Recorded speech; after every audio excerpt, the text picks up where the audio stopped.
Hello everyone, welcome back to my channel Niladri lifestyle. তো সকলে কেমন আছো? আশা করছি ভালো আছো, আমিও ভালো আছি। তো আমার সঙ্গে কারা আছে এবং টোটো করে কোথায় বা যাচ্ছি সমস্ত ভিডিওটা তোমরা দেখো, তবেই বুঝতে পারবে।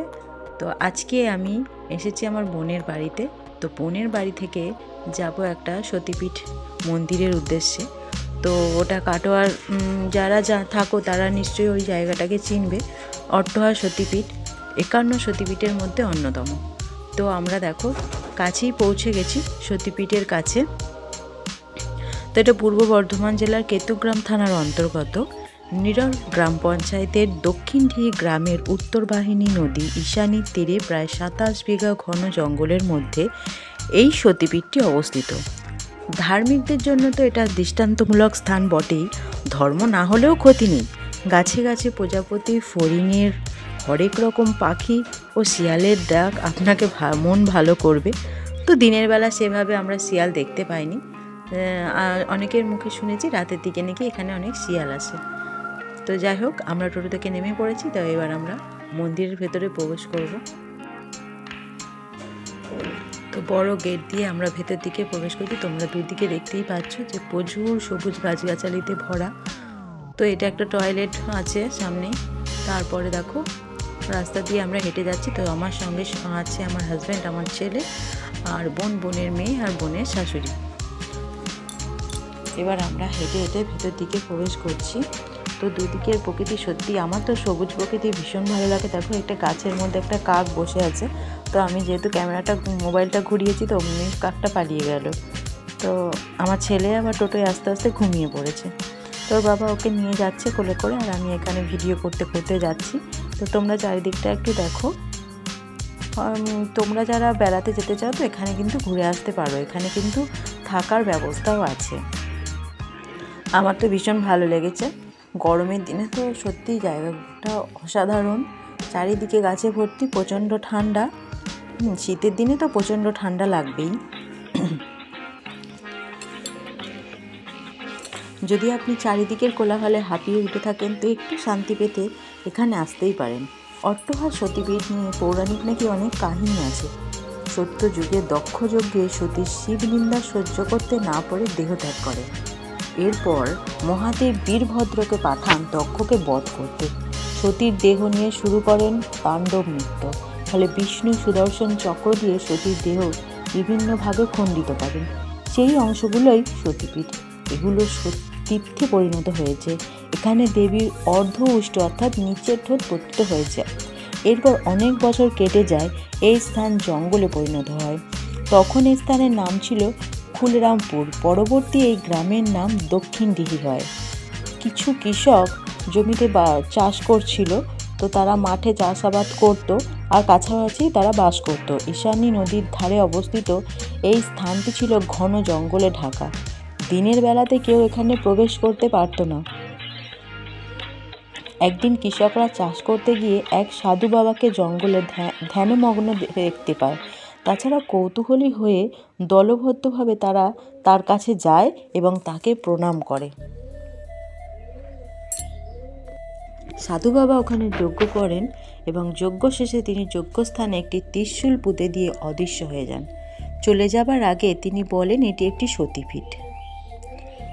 তো যাই হোক, আমি কিছু কিছু ঘটনা শুনেছি, তো সেই ঘটনাটাই তোমাদেরকে বললাম।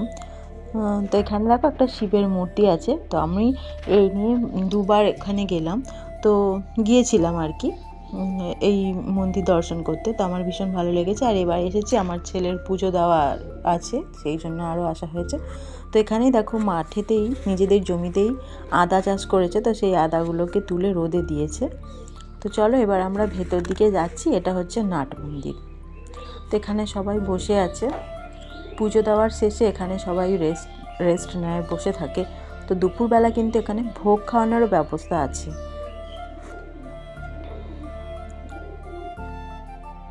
এবার আমরা মূল মন্দিরে যাব। তো মূল মন্দিরে যাওয়ার আগে এই দিকে একটি শিবের মন্দির আছে। তো মূল মন্দিরটা সেই সময় কাজ হচ্ছিল, তোমরা দেখতে পাবে ভিডিওতে কাজ হচ্ছিল। তো এখানে আমরা প্রথমে কুপন কেটে নিলাম, যেহেতু আমরা দুপুরবেলা পুজো দেওয়ার শেষে দুপুরবেলা এখানেই আমরা প্রসাদ গ্রহণ করব, সেই জন্য আমরা কুপন কেটে নিয়েছিলাম। তো কুপনের মূল্য ছিল 40 টাকা করে। তো এবার আমরা পুজোর জন্য যা যা কেনা তা আমরা বাড়ি থেকেই আমরা বাড়ি থেকে বেরোনোর সময় সব কিনে নিয়ে এসেছিলাম। তো আমাদের সমস্ত কেনা জিনিসগুলো নিয়ে এবার আমরা পুরোহিতের কাছে চলে যাচ্ছি পুজো দিতে। তো দেখো এভাবে সমস্ত বাস টাস লাগিয়ে চারিদিকে, এদিকে আমার ছেলে কিন্তু ঘুমিয়েই আছে, ও এখনও পর্যন্ত ওর ঘুম ভাগেনি। তো এখানে দেখো মন্দিরটাকে আবার রিপেয়ারিং করা হচ্ছে, মন্দিরটাকে হয়তো আরও বাড়ানো হবে। তো এখানে দেখো ভেতরে আমার বোনের মেয়ে বসে আছে। তো ওরা বলছিল যে এখানে কিন্তু ক্যামেরা অ্যালাউ নেই, তো যেটুকু পেরেছি তোমাদেরকে দেখিয়েছি। তো এখানে এবার আমাদের পুজো টুজো দেওয়ার শেষে এবার আমাদের ফটো তোলার পালা চলছে। তো এখানে আমার ছেলে আর বোনের মেয়ে তো মোটেই ছবি তুলতে চায় না, দুজনেই চুপ করে এক জায়গায় বসতে পারে না, তো প্রচণ্ড ছটপট করে, সেই জন্য ভালোভাবে ছবিটাও তোলা হয় না। আর ছেলে কিন্তু আমার কোলেই আছে, ঘুম ভেঙে গেছে। তো ঘুম ভাঙার পরে ওর মুখটা দেখো কেমন শুকনো শুকনো হয়ে আছে। আমার ছেলে খুব একটা ছবি তুলতে পছন্দ করে না। তো এখানে দেখো, এখানে আমার হাজব্যান্ড যেই গাছটায় আর কি ঢিল বেঁধেছিল পঞ্চমুণ্ডির আসনের সামনে, তো সেই গাছে এসে ও ঢিল আর কি খুলতে এসেছে। তো খুলছিল সেই সময় আমার ছেলে তো ওই পঞ্চমুণ্ডির মন্দিরের উপরেই খেলা করছে। এখানে আমার হাজব্যান্ড ঢিল খুলছে, যেহেতু ওর মানত পূর্ণ হয়ে গেছে, ওর মনোবাসনা পূর্ণ হয়ে গেছে, সেই জন্য ও কিন্তু ঢিলটা খুলতে এসেছে। আর তোমাদেরকে বললাম এই নিয়ে আমি দুবার এখানে এসেছি, তো আমার ভীষণই ভালো লেগেছে এই জায়গাটা, সত্যি খুব ভালো লাগে। তো সারাদিনটা যে কীভাবে ওখানে কেটে গেছিলো তো বুঝতেই পারিনি। আর আমার ছেলে আর বোনের মেয়ে ওরা দুজন তো ছোটাছুটি। আর দেখো আমাদের এখানে কাজ শেষ, তো আমরা এবার বেরিয়ে পড়ছি। তো আরও একটা মন্দির আছে, এটা হচ্ছে তো সামনেই আর একটা রক্ষাকালী মন্দির রয়েছে। তো কথিত আছে যে এই মন্দিরে নাকি ডাকাতরা পুজো দিয়ে ডাকাতি করতে বেরোতো।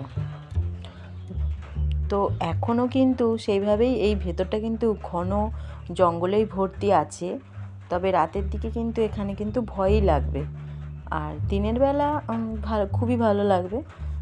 তো এখানে এই মন্দিরটা দূর থেকেই আমি দেখছিলাম, তারপর দেখলাম মাসিমাও ভেতরে যাচ্ছে, তো আমিও চলে গেলাম মন্দিরের ভেতরে। প্রণামী বাক্সে কিছু প্রণামী দিয়ে ঠাকুরকে দর্শন করলাম। তো তোমরাও দেখো মাকে।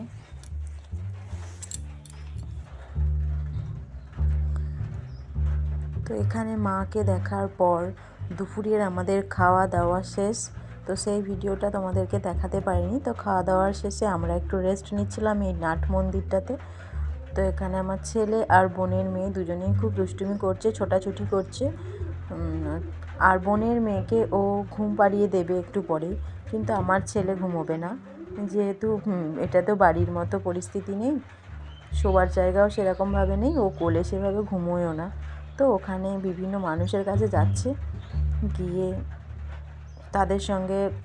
তাদের কাছে যাচ্ছে। একটা ছোট বাচ্চা ছিল, তার সাথে খুবই খেলা করছিল। তো এবার আমরা অনেক কিছুক্ষণ বসে থাকার পর প্রায় 2:45 আড়াইটার সময় আমরা ওখান থেকে বেরিয়ে পড়েছি। বেরিয়ে আমরা এবার টোটো ধরবো, টোটো করেই আমরা আমার বোনের বাড়ি চলে যাব।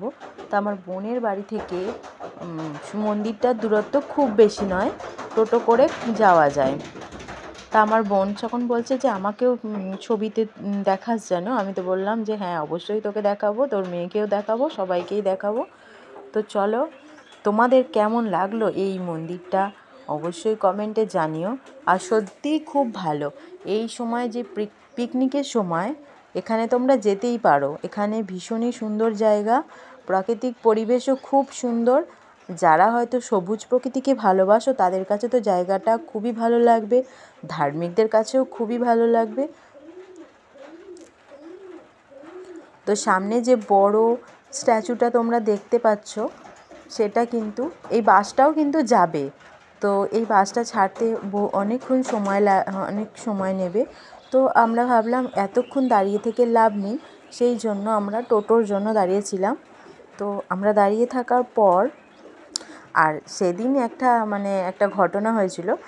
দুজনই স্বামী স্ত্রী বোবা, তাদের বিয়ে হচ্ছিল সেই মন্দিরে। তা আমরাও দেখলাম।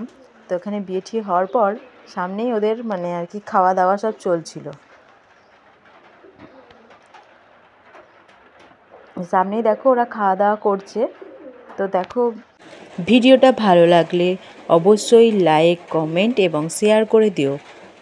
বাই বাই বন্ধুরা।